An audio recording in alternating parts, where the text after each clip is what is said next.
These are the R&B songs that lived in our living rooms and live in our bones today. Back when the Impressions were painting dreams across the airwaves,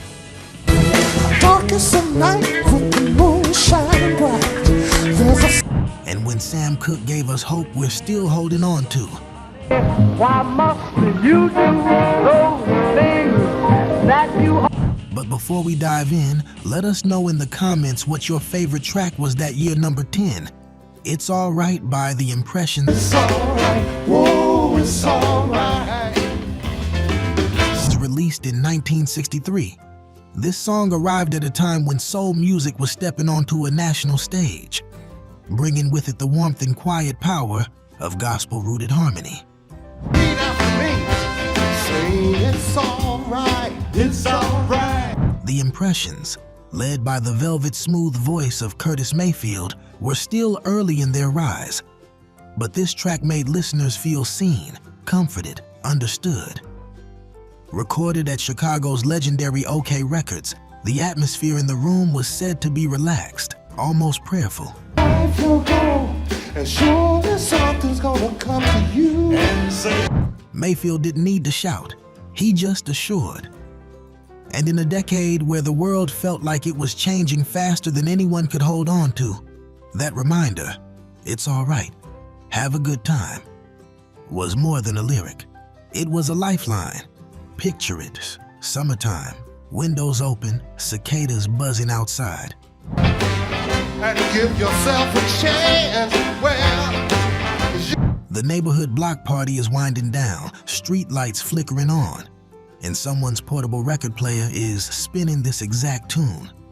People sway, not dancing hard, just feeling that slow side-to-side, eyes closed sway. The kind that says everything's going to be okay. The song reached number 1 on the R&B charts and became one of Mayfield's signature affirmations. Simple, pure, and unforgettable. alright, say it's alright.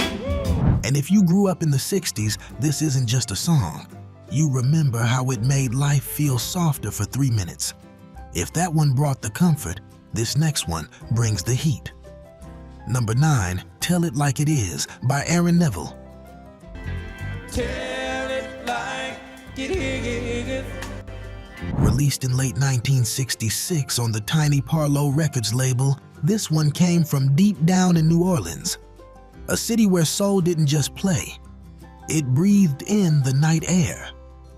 Aaron Neville was still a young artist then, not yet the household name he would later become, but he already had that voice. The kind of voice that sounds like a prayer and a heartbreak happening at the same time. And I'm not a little boy. This song wasn't recorded in the flashiest studio, and it didn't have a huge promotional push. It grew the old-fashioned way, passed hand to hand, DJ to DJ, kitchen radio to front porch sing-along. Folks felt it. The line between longing and surrender, that trembling, pleading honesty that only love, real love, can demand.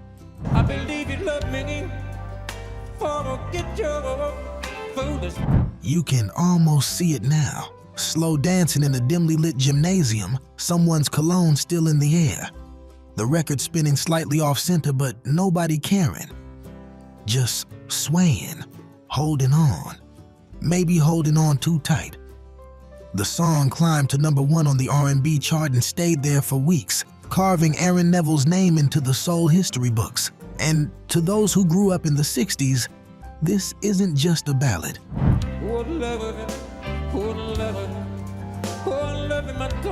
It's the memory of a first love that never quite leaves you. If this one was all confession and vulnerability. The next track, it's pure romantic devotion. Number 8, When a Man Loves a Woman by Percy Sledge.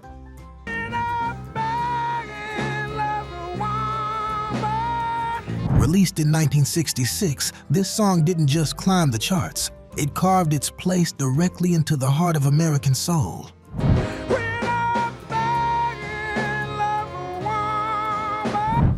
Percy Sledge was a hospital orderly in Alabama before this track changed his life. He wasn't a polished star.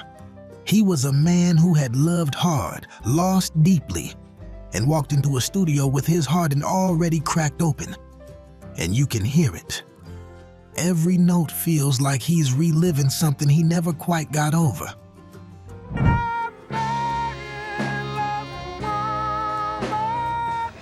Recorded at the legendary Muscle Shoals Sound, the studio musicians said they could tell immediately this song was something different.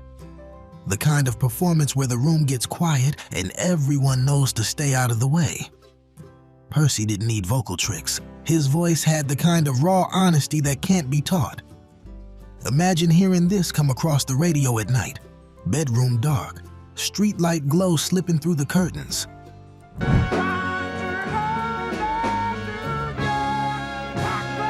Maybe you were thinking about someone who didn't call back, or someone you loved so fiercely it scared you. This was the song that let you feel it all without apology. It hit #1 on both the R&B and pop charts, an absolute rarity then. And even now, when it plays, everything stops for just a moment.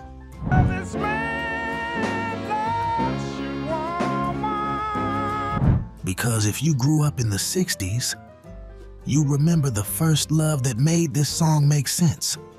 And if that was love laid bare. The next track is Love at Full Spark, #7. My Girl by The Temptations. Was released in early 1960, My Girl is Motown perfection, warm, confident, and overflowing with joy.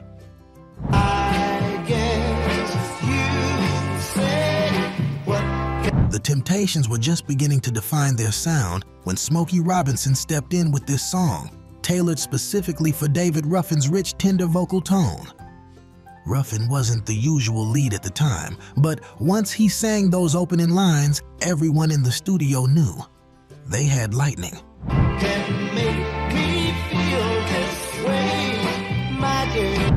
Recorded at Hitsville, USA in Detroit, the band's chemistry felt like a family jam session. The Funk Brothers bass line curled around those sparkling guitar notes. The strings shimmered like sunlight, and Ruffin sang like a man who finally found the words for what his heart had been holding.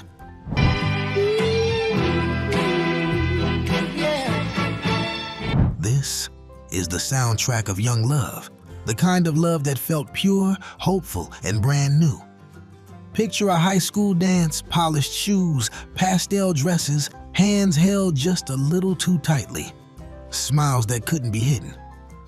My Girl soared to #1 on the pop and R&B charts, becoming one of Motown's crown jewels, and one of the happiest memories of growing up in the 60s.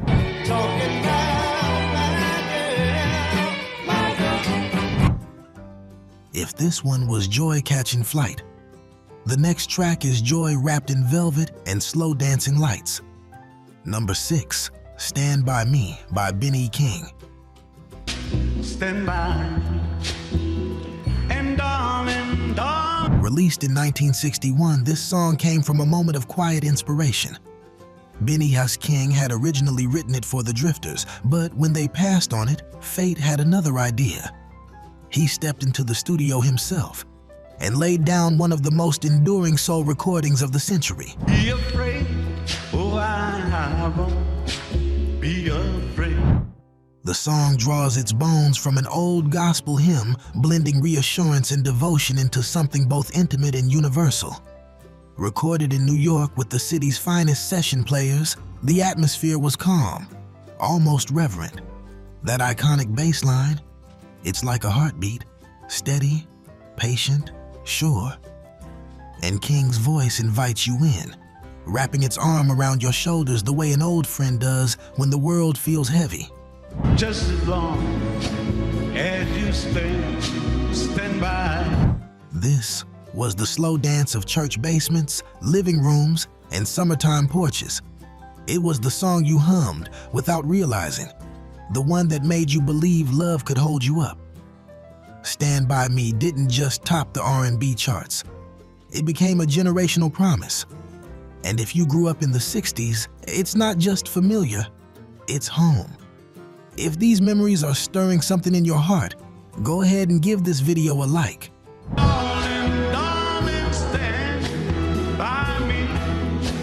It helps keep this music and these stories alive for everyone who remembers.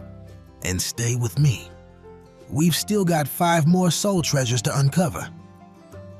Number 5, A Change Is Gonna Come by Sam Cooke. A change gonna come. Released in 1964, this song wasn't just music, it was a moment.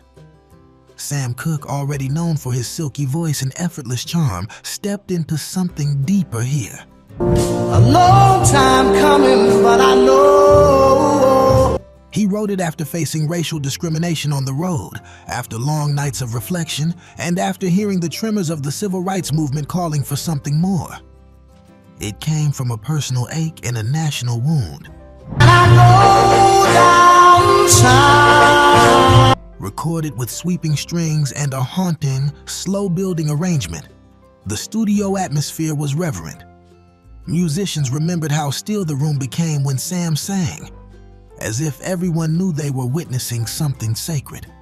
His voice is gentle, yes, but there's iron under the velvet. And I go to my brother. Hope, not naivete.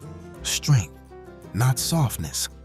For so many who grew up in the 1960s, this wasn't just a song. It was a hymn echoed in marches, whispered in late-night kitchen conversations, held close in moments when the world felt too heavy to lift.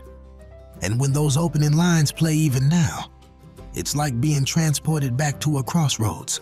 There've been times Where everything hurt, but everything still felt possible. This was reflection and resilience. The next track, that's pure romantic electricity.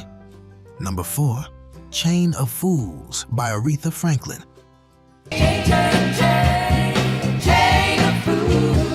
Released in 1967 on Atlantic Records, this track arrived right in the heart of Aretha Franklin's reign. When her voice wasn't just admired, it was felt. Aretha had already given us power, fire, and gospel truth. But Chain of Fools had a different kind of bite, a bluesy sting wrapped inside a hypnotic rolling groove. The song was written by Don Covey, inspired by a memory of his mother describing men who didn't deserve the love they were given. When Aretha heard the demo, she didn't just sing it, she embodied it. The studio band, the legendary Muscle Shoals players, laid down a slow-burning guitar line that sounded like heartbreak dragging its feet down a midnight road. Picture the moment. A smoky living room, radio glowing warm orange, someone turning the volume up just a little more as Aretha's voice lets loose.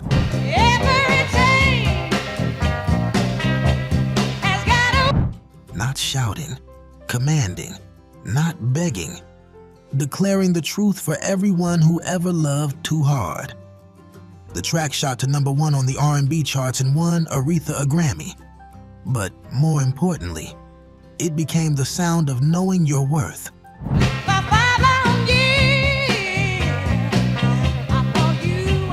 If this was a woman finding her power, the next track is a nation finding its rhythm. Number 3, Sittin' on the Dock of the Bay by Otis Redding. I'm sitting on the dock of the bay, watching the Released in 1968, this song carries a softness unlike anything Otis Redding had recorded before. Known for his fiery, full-bodied soul style, try a little tenderness. I've been loving you too long. Otis surprised the world with something gentler, almost meditative. look like nothing's gonna come my way, so I'm just He began writing it after touring, watching the tide roll in along the bay in Sausalito, California, a quiet moment of reflection in a life that rarely slowed. The recording took place at Stax Records in Memphis, with guitarist Steve Cropper helping Otis shape the arrangement. Cropper would later recall how Otis hummed the whistled outro in the studio, telling him, "I'll come back and finish it." Everything still remains the same. But fate had other plans. Otis passed away in a plane crash before he could return. The track was released posthumously, becoming his only #1 hit on the pop charts.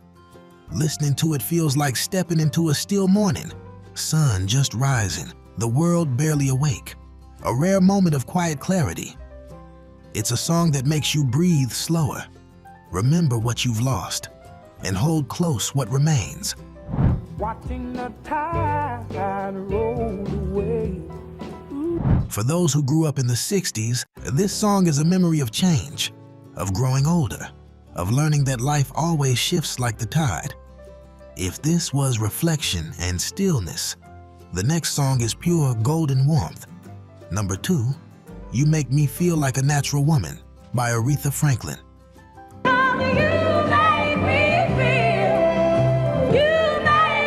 Released in 1967, this song stands as one of the most profoundly human recordings of the decade. Written by Carole King and Jerry Goffin, specifically for Aretha, the idea came from Atlantic Records producer Jerry Wexler, Before the day I met you, who simply said he wanted a song that captured the essence of womanhood and soul. What Aretha delivered was not just a performance, it was revelation. Recorded in New York, the session musicians recalled how Aretha didn't need to warm up. now I'm no longer doubtful of what I've lived. She simply sat at the piano, took a breath, and let the truth pour out. Her voice is strong, yes, but what makes this song unforgettable is the tenderness under that strength. It's love that doesn't ask for permission, love that chooses you back, love that lifts, steadies, and affirms. Made me feel so good inside. Picture the era. Sunday morning sunlight through lace curtains, coffee percolator humming, someone humming along while ironing clothes for the week ahead. This song was the soundtrack of real life. Not fantasy, not pretend. Real love, real homes, real hearts. It reached the top 10 on the charts, but charts don't measure the quiet places music lives.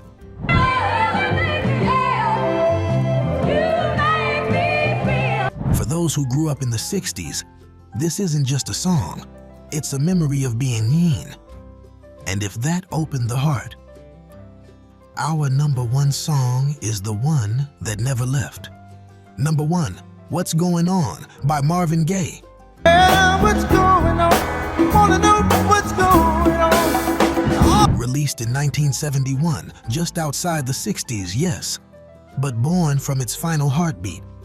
This song is the echo of the decade's joy, pain, hope, and heartbreak all converging into one voice. Picket lights, picket signs. Marvin Gaye was already Motown royalty when he began crafting this track, but he was a man changed. Shaken by the death of his duet partner Tammy Terrell, moved by his brother's letters from Vietnam, and troubled by the unrest and uncertainty he saw in the streets of America.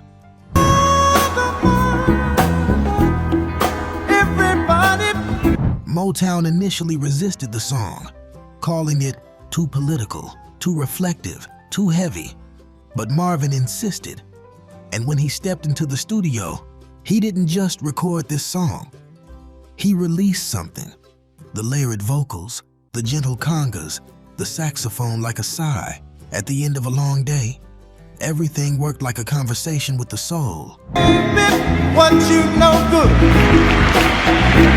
I'm just Picture it, the living room radio glowing in the corner, curtains swaying in the afternoon breeze, someone sitting quietly, listening, really listening. Not dancing, not singing along, just feeling.